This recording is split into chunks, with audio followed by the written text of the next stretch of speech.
Thank you, Maria, for having me today in your webinar about hiring cleaners and virtual assistants.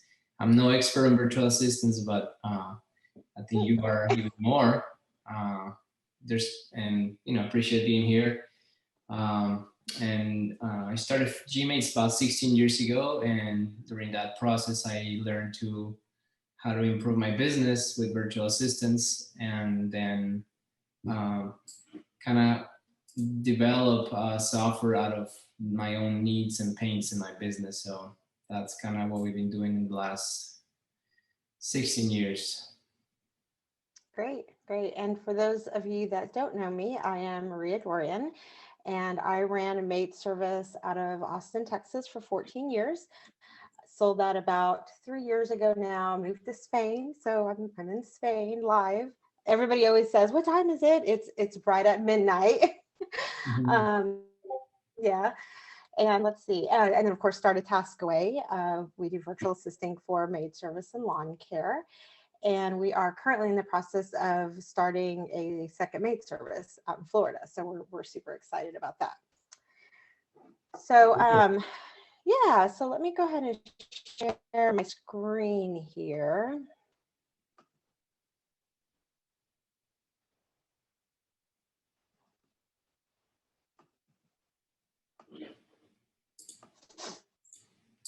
Juan, you'll have to tell me if you see my screen. Yep. Great. All right, let's see. Just realized I don't think I've ever done this. All right. So we introduced ourselves, obviously, Juan and Maria.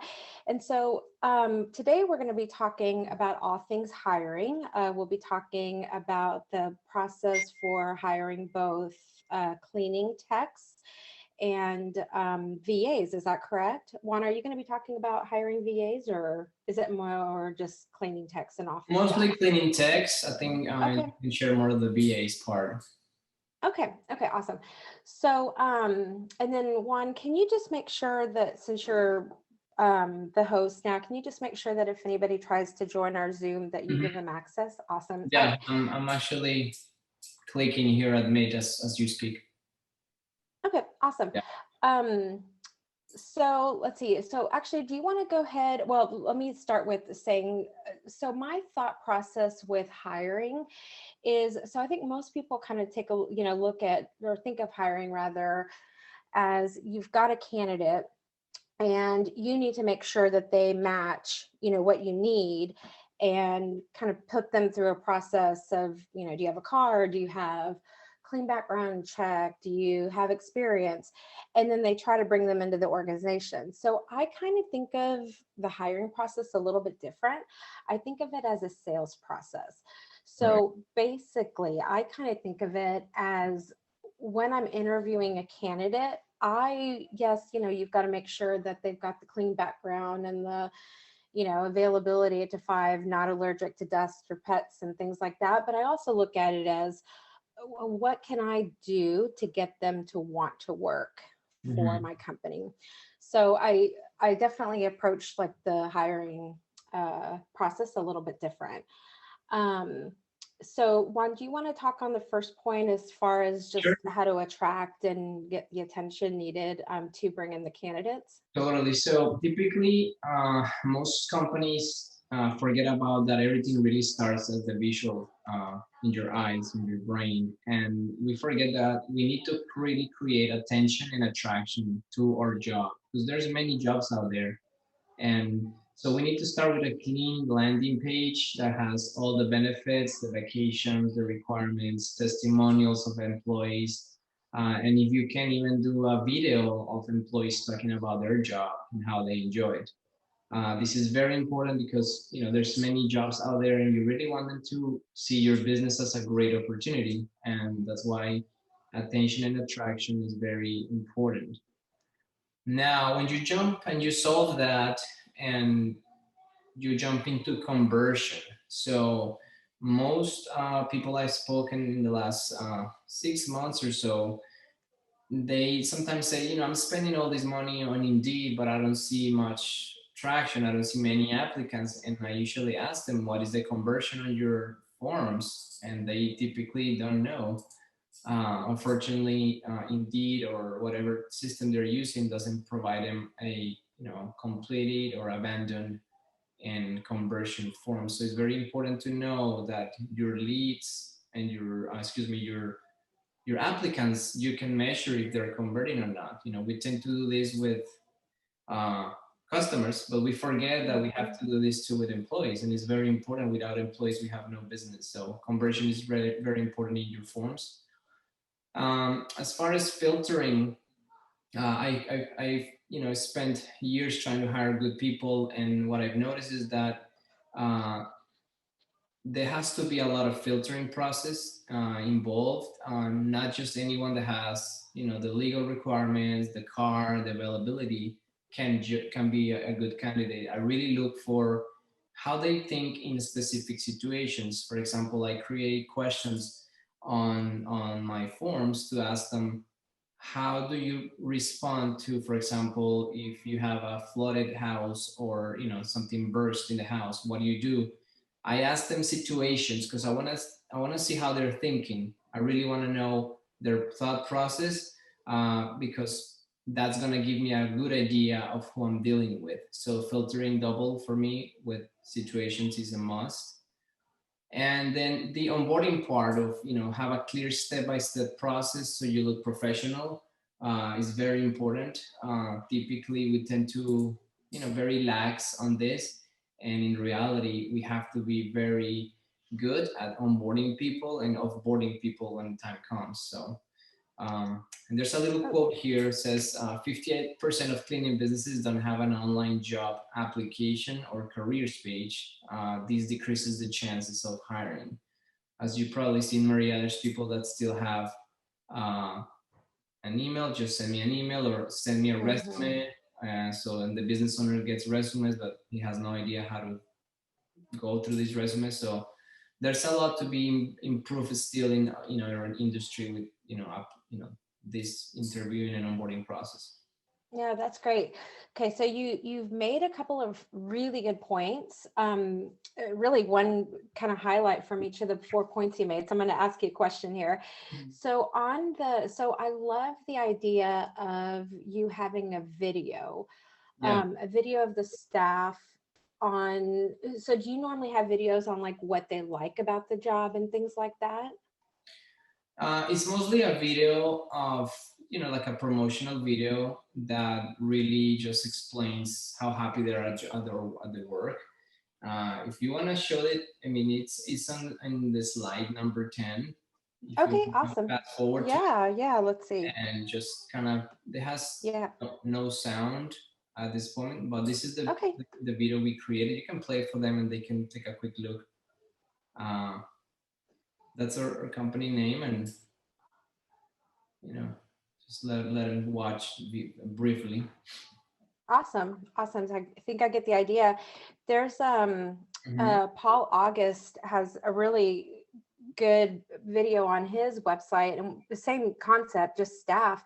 But what he did is he kind of just recorded them, like maybe doing breakfast in the morning with the whole entire staff laughing. And we'll hit on that here in a minute. But I think the reason that that's important is when you're talking about hiring, you've got to also think about things like company culture and retention. Yeah. And with that comes trust. And so I love the thought that you can, have your staff, they're happy, kind of sales. It's just kind of Yeah. selling your company for you. So I love that. And then on the conversion, can you tell me, I don't think I've ever heard, and admittedly, I have never tracked conversion in regards to hiring.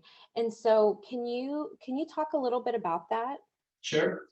Because I think it's brilliant, honestly. I've never done it, but It's, it's smart. it's as you know, yeah, hiring good people is really about a sales process, and I built within PipeHire a section that will give you and show you exactly how many, what's the conversion rate on your form. Let me try to share my screen here and show you briefly Sure. how that works, and you guys can see on your own because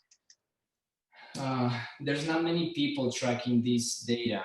and it's very important to really show that. So For sure. Yeah. If people aren't choosing your company to work for, or you don't have the conversions, you kind of have to know why, like what's wrong with the process, what needs to be changed. So I think it's so smart. I'm so excited about this. so for example here, as you can see, I have this form that is for a customer success and sales manager. And this form had 281 visitors, 11 completed the form, 25 abandoned the form, and 3.9 is the conversion ratio. So all of the forms that we built in Pipehire and the ones that people can create, they can have a conversion ratio. That way they know if they change the copy, reduce the questions, add questions, they can have an idea if that's improving their conversion. So if you can see here, this one, for example, has 7.6 conversion ratio. This one has 20%. Obviously, it's less people here. This one 1.0%, 15. So, it really varies from position to position, but it's really a unique way to really measure your advertising efforts with Indeed or Mhm. anything that you're doing. You really want to measure that, because otherwise you're going to just spend money in different channels and not really know what's bringing you good leads. Yeah. And okay, one more point out on this and we'll move on. But I also really, really can appreciate the fact that if you've got two ads running in Indeed and one is very structured, very corporate, these are the requirements, this is what Mhm. we expect from you, versus something that's super laid back, like come work for us, exercise while you clean and we're so much fun to work with. You can kind of measure like which ad copy is bringing you, more results. So I Yes. love that. Yeah, that's so I've cool. I'm seen super excited people, about that. I've seen some of my clients build like a simple, funny type of ad, very simple, not many questions, and then one that's very structured and has some more formal questions. And they tend to have sometimes a good blend of, good conversions in the simplest one.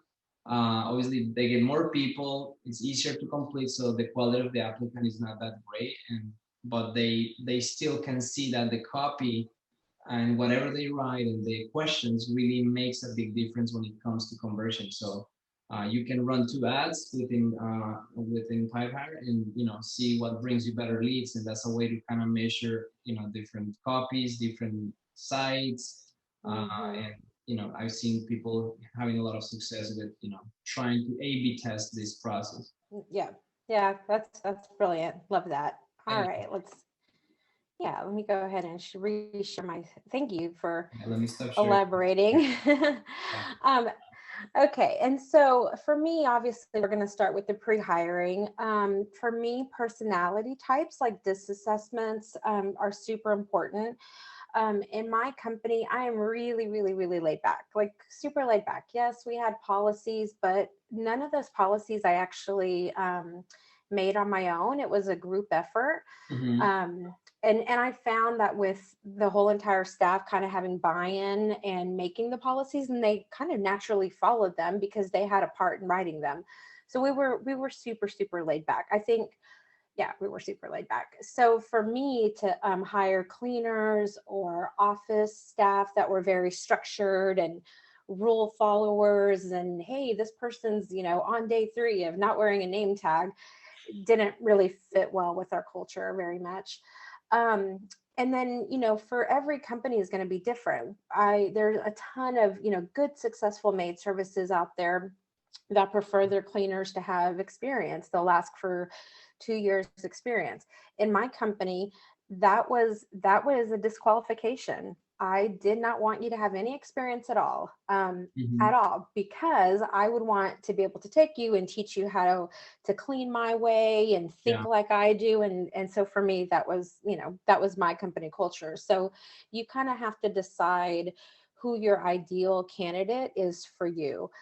Company culture assessment was really huge. So we had a company culture, and ours was, we kind of shortened it as PAGC, but it was accountability, communication, dependability, understanding, things like that. And so it was really important, since all of our staff kind of had the same company culture. Like, they were all sort of little mini Marias running around, and at any point I can call any of my, staff, my friends, and, we would talk like family. We were, Hmm. super friendly.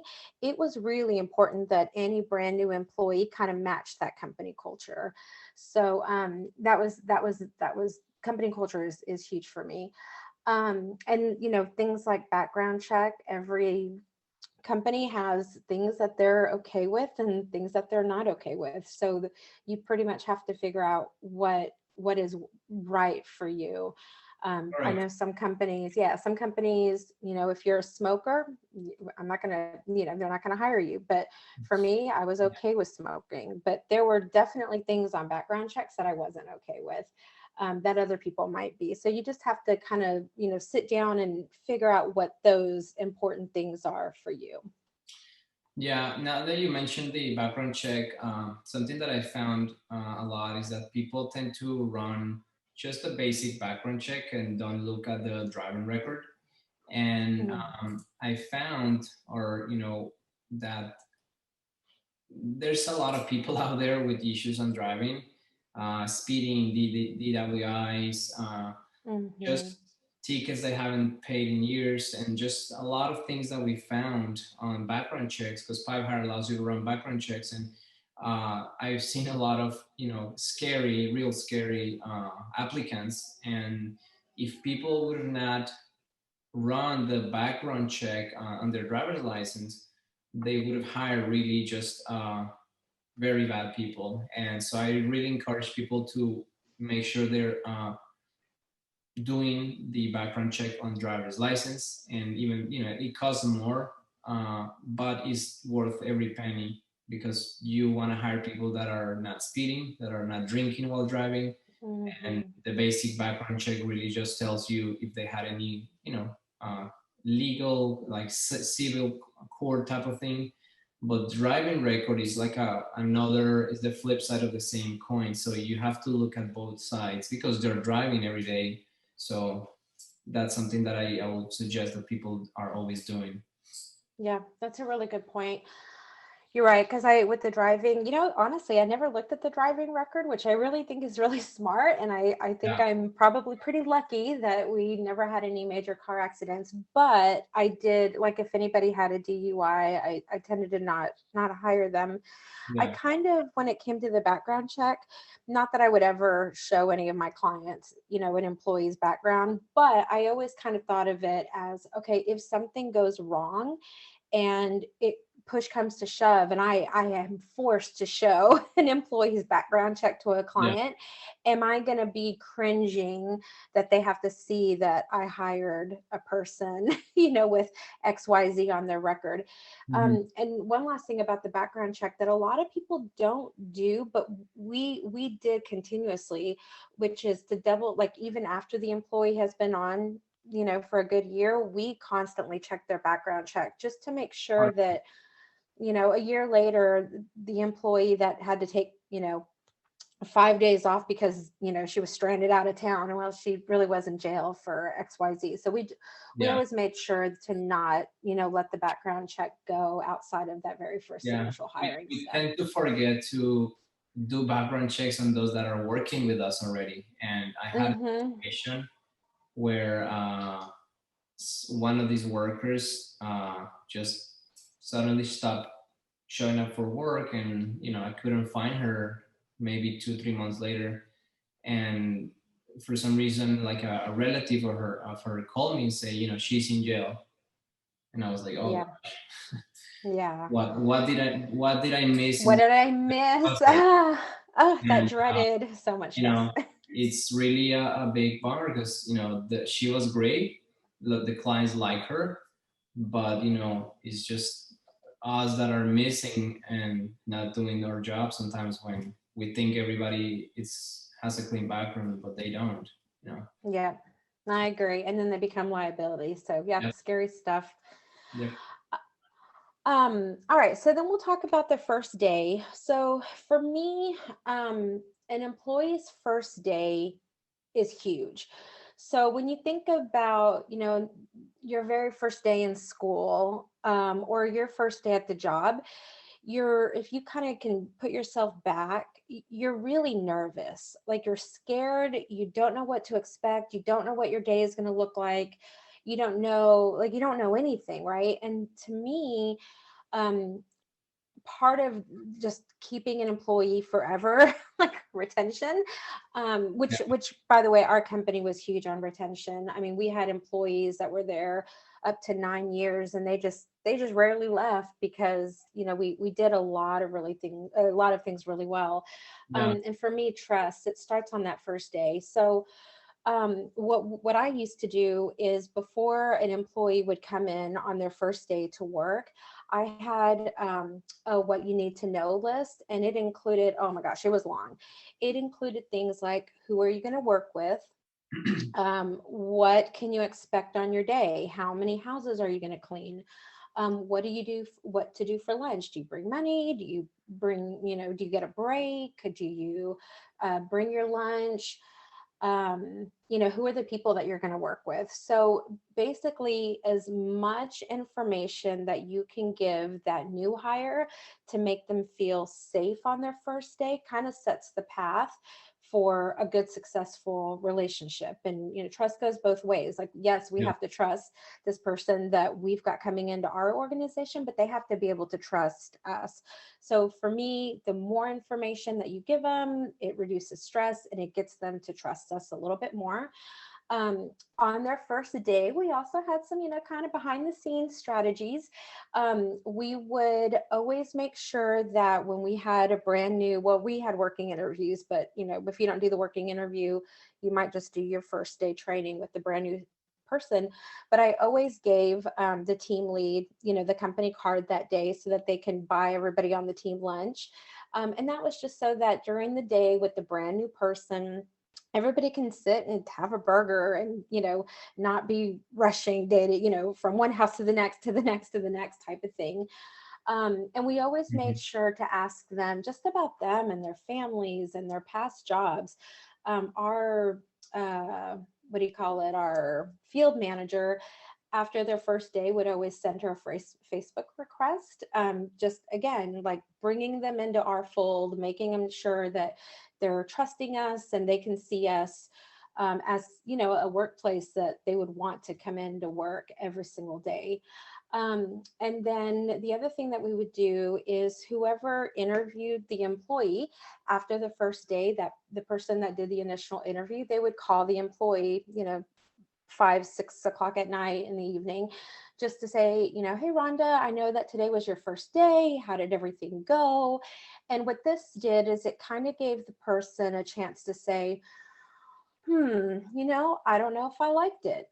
And Yeah. then obviously the person doing the interview can say something like, oh, well, what happened? Well, God, the team lead, she was kind of mean and she was kind of rude. And, she cursed a lot. And I don't know if I like that. And then that gave us the chance to say, you know what, man, I'm really sorry that that's your first impression, but that can be fixed. And can you give us another chance? Can you come back for a couple more days? And then obviously, if everything went well, then it was like, okay, great. Well, we can't wait to see you tomorrow and welcome to the team type of thing. So it's all about relationship building. Yeah. That brings me to a little. You remind me of something that I had this toxic trainer, and I thought she was an amazing trainer. But in reality, when people were starting to work with us and she was training, she was just speaking trash about me and my wife. Ugh. And she was intoxicating those new employees, so people were not staying. Mhm. Her final plan was to start her own cleaning business, and eventually she left and took some of my clients. And I had my wife had some nudgings about that this person was not being truthful to us, because she was very nice with us. I mean, you wouldn't think that Yeah. she was speaking in behind our backs. But we started to ask people that were not converting from training to actually a technician what happened. And one of them said, your trainer told me all these bad things about you. It's like, wow, what? So we noticed that this person was just speaking on her backs and intoxicating new people. So make sure those trainees or those trainers that you are giving them that trust are really really quality people that you can really say that they really believe in your company, are really in the culture of your company, because they are really the person that they're going to interact the most, and that really creates that first impression, a good one or a bad one. Yep. And then how do you know but to ask? Because that's not information that a lot of people, especially new hires, they probably won't, they're not going to volunteer that information. They're just going Yeah, to quietly go away. Yeah. So asking is super smart. yeah. All right. Do you want to talk to us a little bit about onboarding with Pipe Hire? Sure. Something that I've noticed as we grew our business is that collecting paperwork was kind of complicated always, and we didn't have a process. So within Pipeline, we built these dedicated tabs, so all your office staff will know the status of all their paperwork and files. Typically, we have like Dropbox, Google Drive, local computer, and we try to have, or just paper, and we just put them there. But what we wanted to build was like a one-stop shop location for all the paperwork and documents of employees. So within Pipehire, you can really, track which documents you collected. That's why you have a little checklist here on the screen that you see. And there's a section for documents, so you can basically track all the documents that you've collected and that have an expiration date. I built this specifically because I had a great cleaner that uh, got into a car accident, and she had a full schedule, and she was at fault at this event. She lost her car, her insurance was expired, and then she couldn't get a car in like 3 to 4 months. So I had to reschedule all these jobs, move the schedule, cancel clients, lost clients for sure. And I said, how this happened, and I've noticed is that nobody's checking if the driver's licenses of my and the insurance of the cars are expiring. We tend to just wait for the employee to give us the new paper, but that doesn't Mhm. happen. They forget about it, and that's why we built a feature here that you collect the insurance, and then you put a date on it, and then when the year comes by 30 days before, it will remind you as a business owner and to your staff, hey, collect this, and also sends a text message to the employee saying, hey, you need to bring the new insurance to the office. So all these things to really grow from that small cleaning business to really, you know, 20, 30 staff, you need to have everything under control. You cannot make it this all in your head. And when the time comes, you need to offboard people too. And typically we were like, okay, let's talk about these houses that you had, and they will explain to us, but we forget that there's keys to collect, there are things to take to the client, there's many processes that you have to go through in order to really offboard an employee. And so we build that also within Pipehire. So every process that you need to onboard, offboard, track, all is dedicated in one place, and that's really what has helped us kind of stay on track and not drive ourselves through the wall. Because this business can get you really stressed if you're tracking everything in your head. So that's Got kind of it. about Yeah. the onboarding part.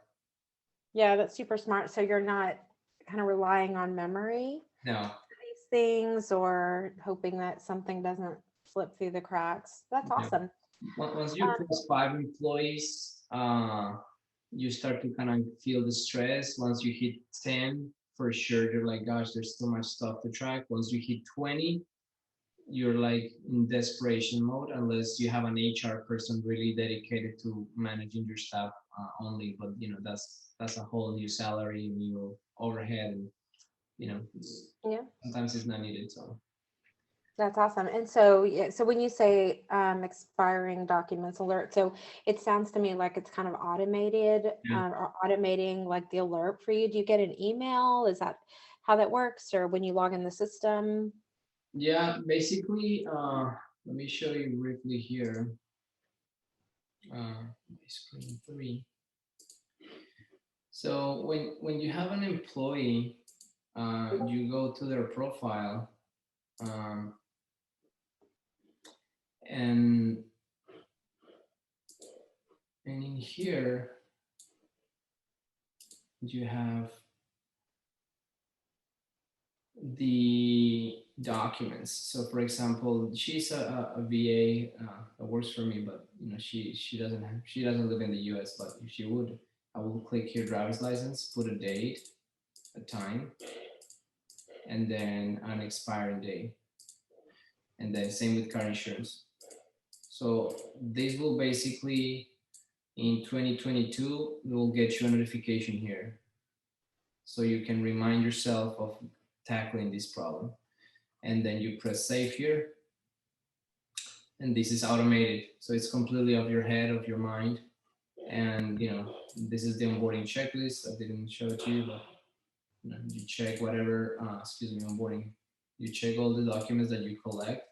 And if you remember, I mean, there's a lot of things you have to collect: employee agreements, job descriptions, W4s, 1.9s. Explain the process. I really, when we bring somebody new, we explain it. Look, this is how you download Jobber, Hangouts, take the photo, refill products, give them the operations manual, enroll them in Gusto. All these things we tend to just run out of our heads, and it's really hard to really do a good job on that.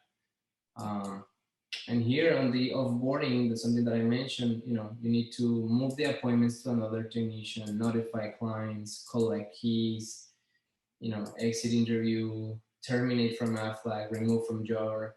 So all these things we tend to forget a lot. And I in the past I've noticed that we had people in Aflac for like 3 months still paying Aflac, and this person was no longer in the company. So it was That's awesome. just a lot of waste and errors that I said, I don't want this to happen to me. And that's we've been building this unique product for cleaning services.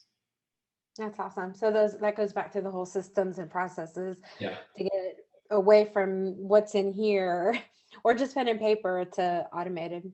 Yeah, that's awesome. Yeah. So let me That's give super this one brilliant. back to you. Great. All right. So, let's talk about that exit interview. Yeah. So to me, that exit interview was super important. Obviously, besides, getting all the, the badges back and the uniforms and the supplies and client Mhm. keys and things like that. It's a really good way to kind of cover your butt for unemployment cases too. Yeah. So one of the things that we used to do is, we just had the employee sign something, saying, hey, this is a voluntary termination or involuntary termination.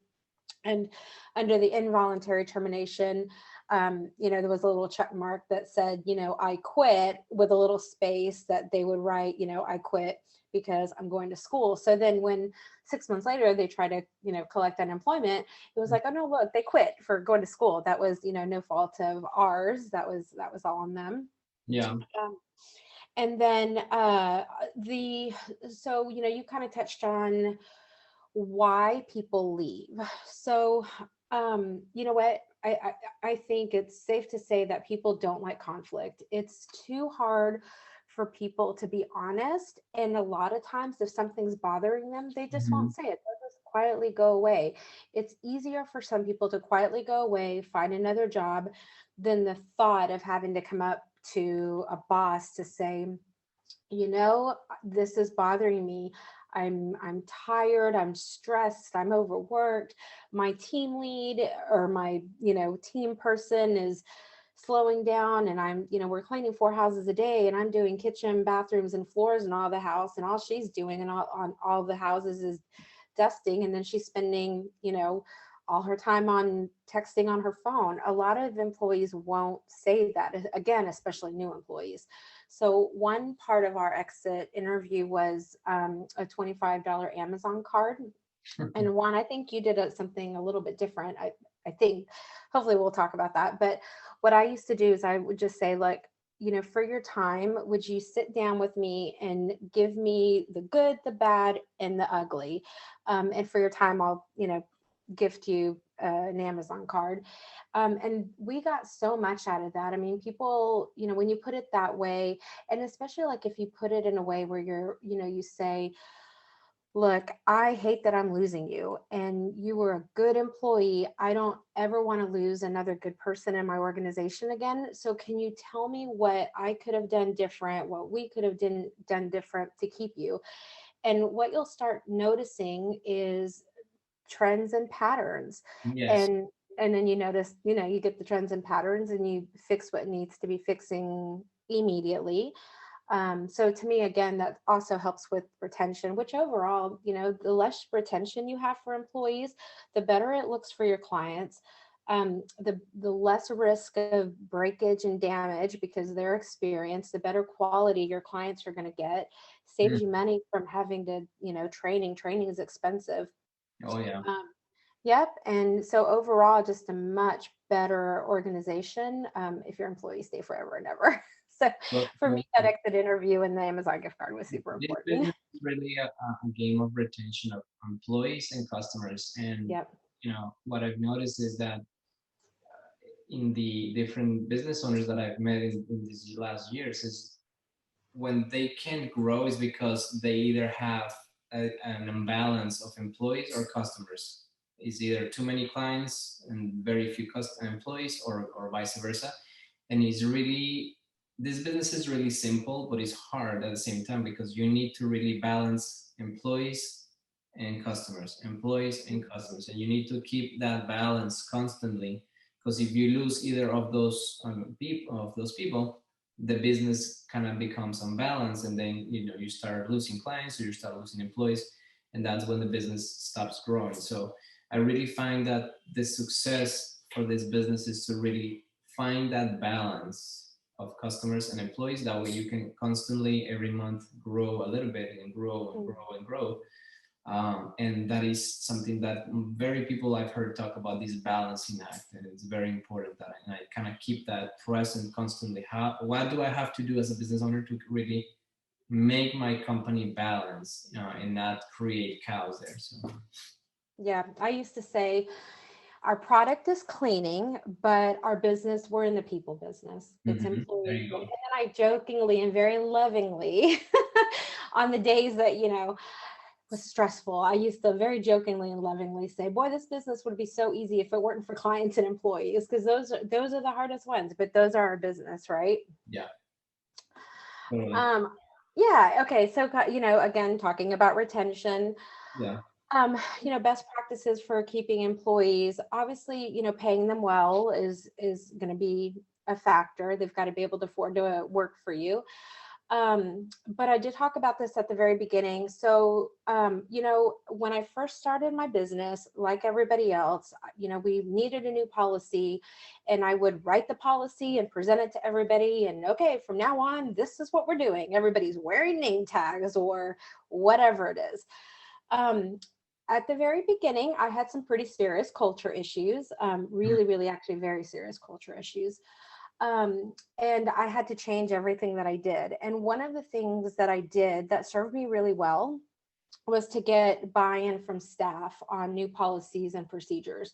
So when a problem arose, and I'll give you a really good example. So there came a point where everybody started being late.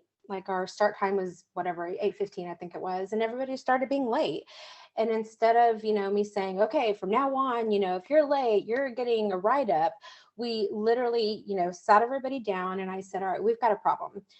Everybody's late. Everybody's, our start time is 8:15. Everybody's coming in at 8:30. We're supposed to be out of the parking lot at 8:30. So Mm-hmm. I would say something like, I need help in solving this problem. Like, why? Like, why are we all late? Is it we're just, kind of getting tired in the morning? And what can be done about it? So the group would kind of talk about why and the different things about why everybody's late. And the policy that they came up with, and I remember taking a deep breath and going, oh my gosh, that'll never work. They said, okay, our start time is 8:15. Everybody could be late 4 to 5 minutes. I think it was like times a month, but everybody has to be out of the parking lot by 8:30 or it's a write-up.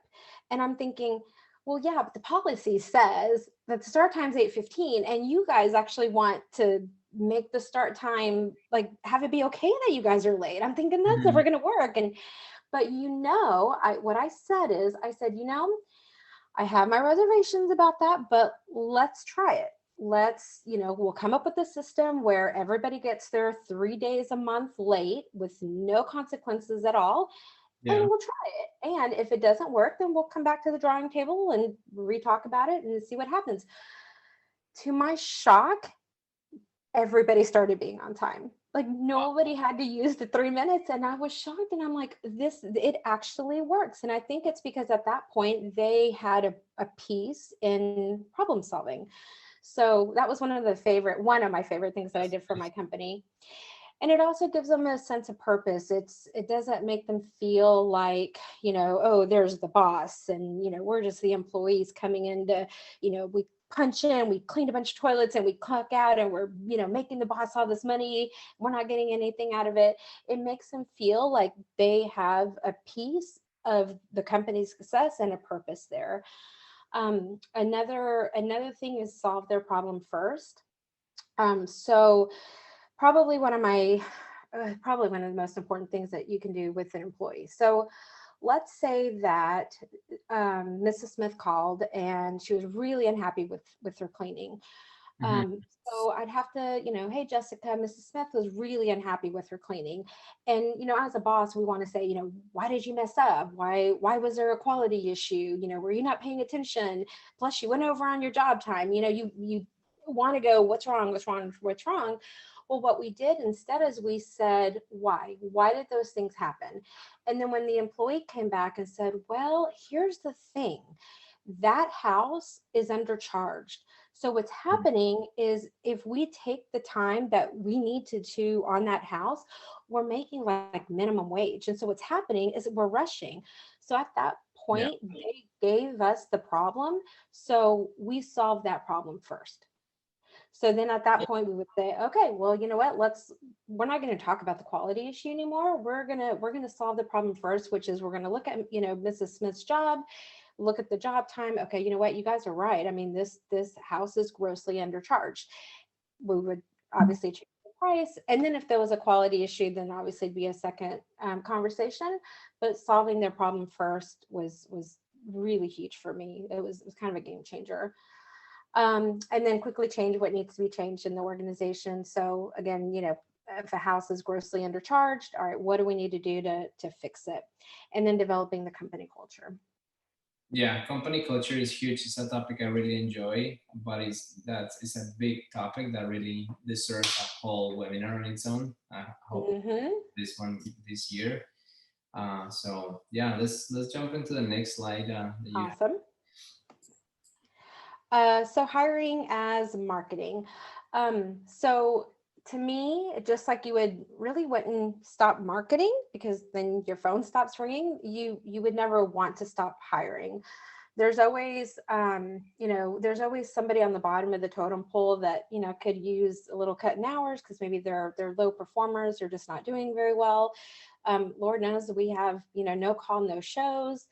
As Mhm. we get more, our phones ring, we have more leads coming in and more jobs to be cleaned. We want to always make sure that we've got employees to clean them. We never want to turn away cleans, right? Oh, yeah. Um, yep. And I know a lot of people say, well, what happens when I hire one too many, one too many employees? And what I would say to that is if you have an employee who now you're overstaffed, do spring cleans, do more quality checks, and then work your butt off on getting their schedule filled. Because if it's a good employee, you're going to be able to grow, right? Because it's always that balance, right? She's gonna retain clients. She's going to retain clients. Exactly. So just really quick, some of the places to find employees, Facebook paid advertising, which I know not a lot of people do, but I just caught wind that there's some larger companies doing this. I'm like, this is brilliant. I never thought about doing that. Facebook city groups, everyday direct mail. You can post in your library, in your unemployment office, passing out business cards. So like if I went to my local, whatever, Walmart, and the cashier was extra friendly, I'd give Yeah. her my business card with maybe like a sign-on bonus on the back of it. Craigslist, Kijiji for those that are in Canada, and Indeed. So one little trick with Indeed is, obviously everybody usually posts in like the cleaning, maid, janitorial, but try posting in like childcare or restaurants, because there are people that have maybe, in those fields that have never thought about cleaning houses.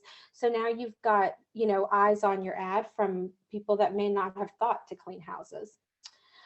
And then referral bonuses for bringing on staff. And the nice thing with that, again, it kind of goes back to culture. If your staff are bringing in people that they know and trust to work for the company, then they're kind of working with their friends, and that helps with the company culture. And then by giving them a referral, that's kind of money there in their pocket that you're paying to your employees, as opposed to, Indeed or, online or wherever.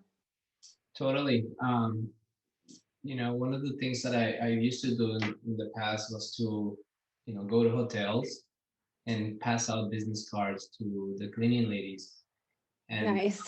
it was a little bit of poaching, I guess, those employees, but, Yeah. they were making $8 an hour. And I would give them my business card and say, we're hiring, we're paying 18 to 20 an hour. And I got myself a couple of good people that way. And the reason I like hotel people is because they have, they're fast, they have process, they have to be somewhat nice with the clients, and in general they kind of have to finish things very neatly, very, very hotel like style. Mm-hmm. And I really have found that, that's a group of people that sometimes we forget that they exist. And there's hotels all around us, and if we're Mm-hmm. desperate and we can find Indeed, we can find in other sites, and definitely there's nothing coming in, I will go out myself and I will just go to hotels and just visit and give business cards. Is, it works, and it's an unusual way to find people. uh, the, laundry places, or huachaterias as they call them, those are mostly filled with Hispanic people, which I love. And great way to also target, workers, people that are, moms there working, washing their clothes. Those are this way, unusual places to find people. And you got to do whatever you have to do to get your team. But we don't need 150,000 employees. We need 25, 30 clients, employees, to really have a, $1 million+ business. So I always think is, we're not looking for 100,000 employees like Amazon would do. We're looking for 30 people in our city that will just love cleaning homes, and it's not that hard. We just have to be persistent about that. Yeah, that's really smart. You're right about the hotels. They have to clean they have to clean whatever 16 rooms in a day, and then they've got an inspector. They have to pass Yeah. inspection. So yeah, that's smart. I never thought of it. Yeah. So we're not going to go through, all of these, but I think we kind of talked about, yeah, I think we kind of talked about pretty much all of these. YouTube, do you advertise on YouTube at all? Yeah, we've basically took this video that we showed you guys earlier, and we spent about $3,000 to $4,000 making the video, and then we spent like another 1,000 on making ads on the video. But this real secret behind it is to look at where your employees live. So you're gonna find a pattern that they live in certain area of town. In my city is like, East Dallas, and basically I will just target zip codes in that specific neighborhood, and then I will spend money on just showing the ad to people on that location in my city. And if you can look at my video, it had 137,000 views. which is, obviously being paid to create that traction. But think about it, it's 137,000 real, target marketed video to, group of people that, if I get only 1% of people to click and apply to my, job description, it's It's amazing. worth it. It's worth it. Obviously, you have to go through the process of creating a video with, some Mhm. professional company, or, you can do it too. But, we kind of took the route of hiring a professional company and did the ad. And, it's an evergreen content that always lives in YouTube. And, and you can, YouTube is really a search engine now. It's not just, Mhm. it's really a search engine. So, that brings us leads constantly. And, it's, we paid once and we continue to get people from that. And when we need more people, we really, kind of spend money on really advertising it. But the ad is there and it's living on YouTube. And, it's one of the best decisions we've made That's for, awesome. It was, yeah. we didn't do it for employees. We did a video for clients. Yeah. And it's like we did something super professional. We got the staff involved, Mhm. hair, makeup, the whole thing. And it was so worth it. So good job there. Yeah. Let's see. Okay. So this is a video. We already talked about that. Let's see. Slide. Best practices and pitfalls. One, do you want to walk us through this portion of it? Sure. Um, I run mostly with VAs for the last 10 years, and in the process of hiring them, I've noticed that, you know, if you're hiring outside the US, you get a lot of people applying from all parts of the world, but I always ask them to record their voice with a script that I give them and ask them to send me the voice on their application. For me, that's the most important part, because most of them really know how to use a computer, how to dial, how to talk to customers. But the voice is so important because when you're talking to American clients, you really want them to have almost no accent, and that they can really communicate well. And when you put them to read a script, you can tell if they've worked on sales or not. So I really make them, record that voice and send them to me, and that's really for me the most for sure way to hire a VA from outside the US. I also, make them obviously fill the form specifically for VAs, and then I score them. So the scoring capabilities that we've built in our system are very important that way, because when you hire VAs, you get a lot of people applying, and how do you know who you got who to pick? Because let me show you here, for example, briefly, uh, how that looks like in real world. So I recently hired somebody here, and if you can see, I have different funnels. I have 37 people applying. It's like how I'm gonna know who should I hire. So I got 21 people that were incompleted. They didn't complete it or submitted the application. Those are pretty much disqualified. But then I had, people with 10 points, 12 points. And the system basically grades their application based on their questions and their answers. And then, this form specifically had 15 points was the highest. So basically we drag the qualified people to this stage, and then once I make that and I really go through their application, this is gonna be probably 20% of the applicants get really qualified. And then I drag them to the interview section. In here, I set a time with them, and then this sends them a text message and an email with a URL so they can confirm. If they confirm, then that's another filter. So I only just interview people that are uh, confirmed. I'm not sitting in my office just waiting for people to show up. I really interview them based on this. And then when I see them face to face or in Zoom, then I go through another filtering process to really make even better the process.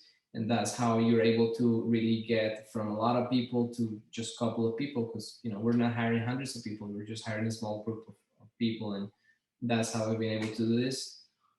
This same formula can be applied, and it's applied to cleaning technicians. For example, I've hired developers for our own business. I've hired here an auto body technician that I needed for my own projects.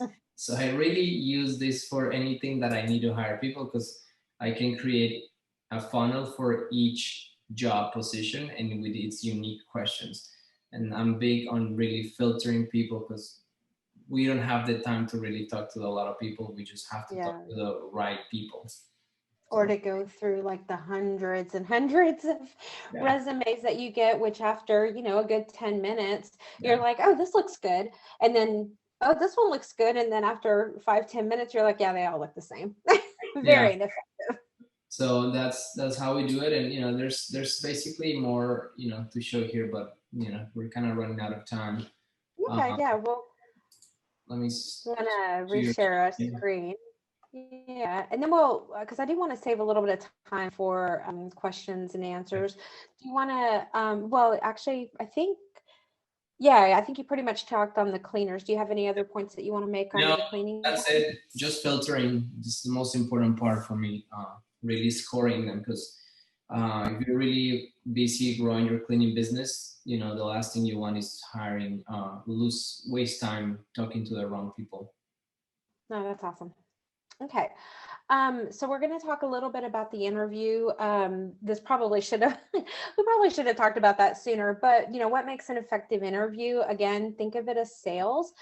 I think it's super important, to connect with the person that you're interviewing. Laughter, if you can get them to laugh on an interview, it kind of calms everybody down.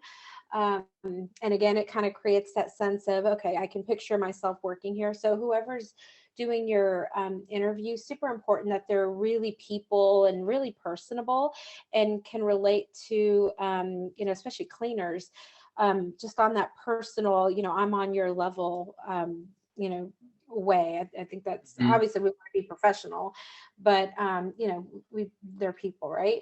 And then if somebody shows you who they are, believe them. So if they're late, if they make excuses on, why they have to cancel the interview, really pay attention to what they're saying. I know that it's really tempting sometimes to take a look at like a resume or how somebody conducts themselves and hire them based on their potential.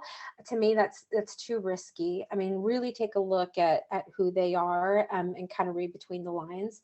And then of course, going back to the trust, just make sure that all the scope of work and the expectations are clearly defined. Yep. Okay. Ooh, and then questions and answers. Did anybody have any specific questions? I thought we had. There's one here that I saw about John. It says, can you set up automation triggers based on answers or stages of completion to send texts or emails? And my answer is, yeah, we have some automations, but obviously there's so many customizations that people want to do to these processes. But right now we got a small automation. John, you just have to contact us, and so we can go to and actually see what you want to do. So there's another question here. Is this if you embed this link in Indeed, does the applicant has the potential to click on the link and direct the applicant to the website?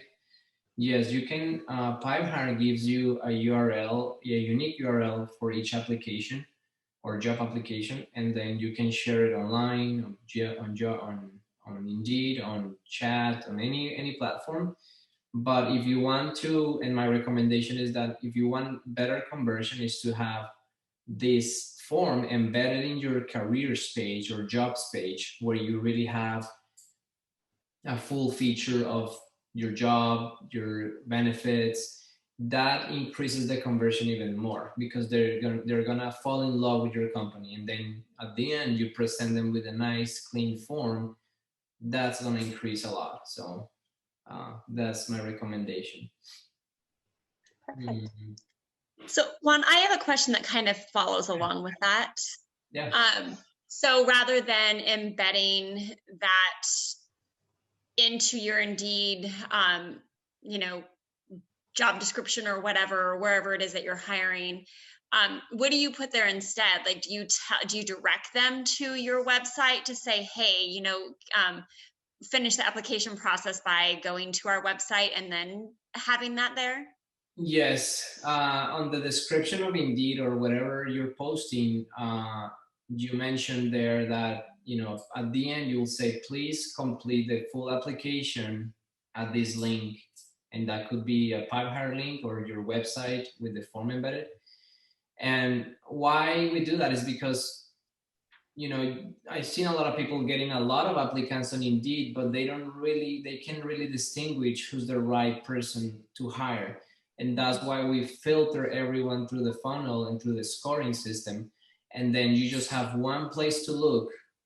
All applicants are directed into one location. And that's really what gives you an edge and saves you time in the process of picking the right person. So I've noticed, because I used to have the link on there for PipeHire at the end of my job description. Yeah. And I noticed that nobody was following through with that, right? Like, I mean, they would apply through Indeed and whatever, but they wouldn't do that last step and click on that link. Do you think it's better to maybe have that at the beginning of the description to say, after you've read through all of this or whatever, yes, we need you to do this? Yeah, you can put it really anywhere that you want. But that tells a lot of the quality of the applicants. If they're not reading through the whole document or the whole description, it's really on them. But yeah, I mean, just try posting it on the beginning to see if you get better results. But don't hang out on Indeed. Mm-hmm. Everybody that I know is just hiring Indeed, and as I share with you guys, there's more places than Indeed. I like Facebook a lot.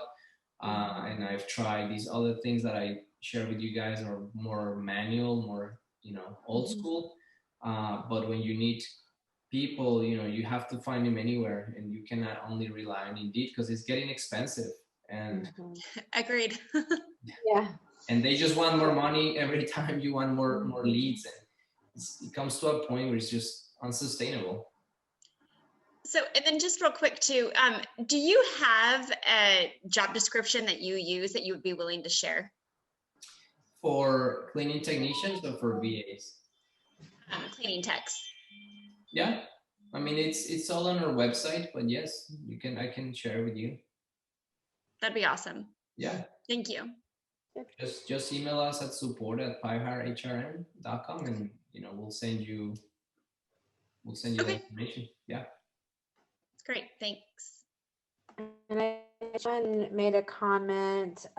He says, I was recently told that Indeed does not allow a URL to an outside page or website. Mm-hmm. What is the current policy? Do we know that?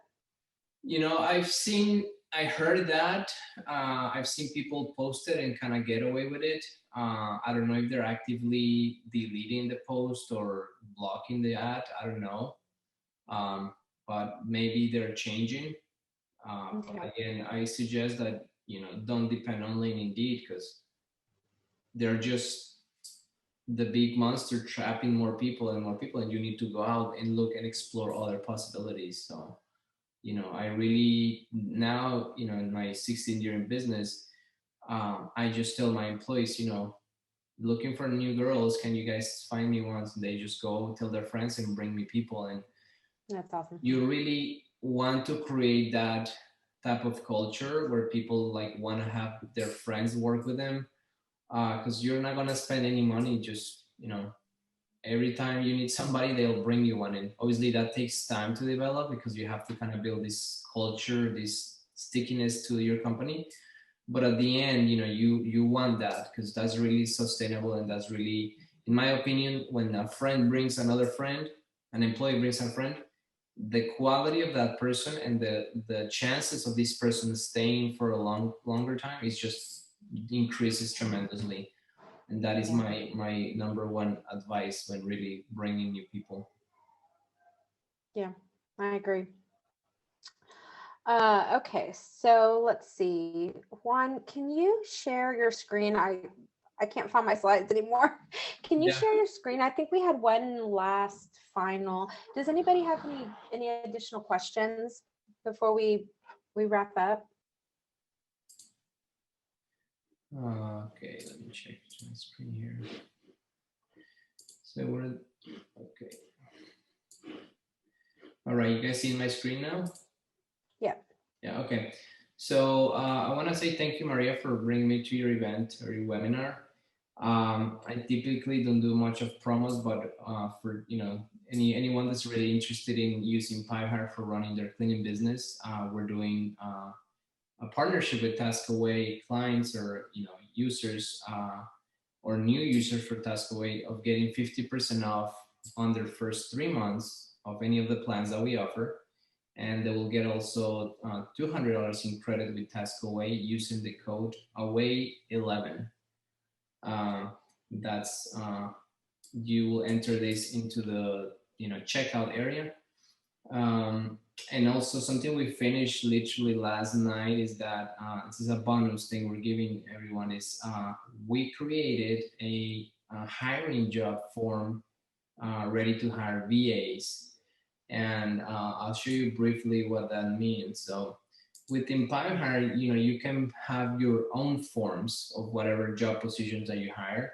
By default, Pipehire gives you a form for importing employees and also for just hiring new employees. But now we're starting to work on creating templates of forms for positions. So last night we finished building this called virtual assistant for cleaning service. And basically this form has all the questions you can imagine that will really help you find the right VA. So right here you can see it says what's your motivation to work in this company, and then it has a score attached to it, like 1 point, another point here. And then, tell me more about yourself. What can we expect from you? Last three jobs. Are you applying for full time? And as you can see, there's scores attached to the answers. And this is really kind of Pipehire's, secret sauce is that the right answers give you the best or the highest scoring. So when you have a lot of applicants, you just look at their score. You don't look at their full application. You look at their score and say, oh, okay, yeah, they are within the top 10% of applicants. So this question already has the good questions you want to ask. They got experience on the phone. What's their hourly rate that they're expecting? Very important. You want to know if somebody does prefer sales or customer support. Obviously, sometimes it's a mixed position. But when you're looking for somebody that you want to sell, you want to make sure you ask them, I prefer sales or I prefer customer support or both. Here, I tell people to go to this website and upload an MP3 file, and that will give you an URL. And then, but we give them here a bit.ly URL that has a script for a VA. So they just go to this website, read it, and then upload the file here, the URL, excuse me. Then you want to also know kind of their personality. And then in here, I have questions about, if I'm focused, I like to take charge, I like to provide support. All these questions have points, and then that's how you get to the highest score. Do you feel making, cold calling important? What's the most single important job of a customer support agent? In portfolio of 100 accounts, how will you know which customer is about to cancel? So we've created, a lot of questions. For example, here, what software they use, Service Autopilot, Made Central, Lodge 27, obviously if they have more of those that they know, the higher the score. And how do they hear about us? Very important, if they, were referred by another employee, 1 point, YouTube, and you can customize this to say, you know, I really want them to, you know, people from Indeed, I'm going to give them 2 points and then save it. And this is like a little tricky math question. And then you just update the form. And that's kind of how, you know, we're given this new form ready to go for you know, for new members. Nice. That's it. Yeah. Nice. Any questions, anyone? And of course, a lot of y'all may not know Taskaway, but one thing that Taskaway can do is if you're, you know, just busy and overwhelmed and the hiring always seems to fall by the wayside, it's super common. It's easy to happen, right? Hiring is something that Taskaway does. So if you just, you know, need somebody to call those applicants, we can definitely do that. Cool. Awesome. Is there any, let me see if there's any question here. Any last question? Somebody asked if this is recorded. Yes, it is. And we'll definitely share it. Yeah, it's going to go on our Facebook group, and you look for 5-Hire HRM on Facebook. We have a group, and also we'll be posting it to our YouTube channel, so you guys can have it a replay there too. Yeah, and then if you're a Taskaway client, we'll definitely email it out to everyone. Best Yard uses Maria. She and Taskaway are rock stars. Aw, thank you, John. Little shout out. Yay. I love John. That's awesome. Yeah. Thank you, John. You know, I didn't mention Maria, but since we were changing slides before the event, one of my slides says that how I use Taskaway, and this is something that I didn't mention then. You know, I had my own VAs for years, but sometimes they go on vacation, and I really can't train somebody from scratch to pick up a phone call for a maid service. So Maria has been helping me when these guys leave to literally put somebody on the phone quickly that knows how to cleaning business operates. And that is for me so valuable, because I was so stressed out when I called her last year, and she just pretty much put me somebody like next day picking up phone calls, and just like literally no downtime. And that is something that I really recommend when you guys look for a VA. You know, you can obviously hire your own outside the US, but you have to train them how to sell for maid services. But when you want somebody that already has the knowledge and it's a turnkey solution for maid services, then, you know, Taskaway really has that specialty, that niche. And I think that's, you know, the biggest value that, you know, Maria and her team really provides. So. Awesome, thank you. And Tammy, shout out to her VA. She's saying that she loves her VA, Alyssa. So that's awesome. Thank you, Tammy. Good to see Tammy here. Yeah. And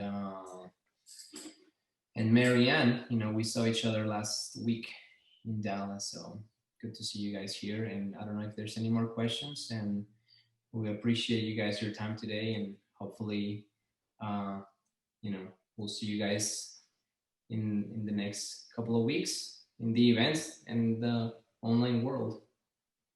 Awesome. Thank you, Juan, for your time as well, and for being on this chat with us. It's been, I've learned a lot. I've learned a lot from you. Look at that. Yeah. And I've been doing this like 17 years now. You know, you always learn from all the people doing and running their businesses. There's really no, you know, nothing's written in stone. There's so many strategies, tricks, and ways to run this business, but you know, it's all learning from each other. And I really enjoy this, you know, how these technologies allows us to share what we've learned. And thank you again. Awesome. Well, thank you guys, and y'all have a good rest of your week. Thank you. Bye, everyone. Bye-bye.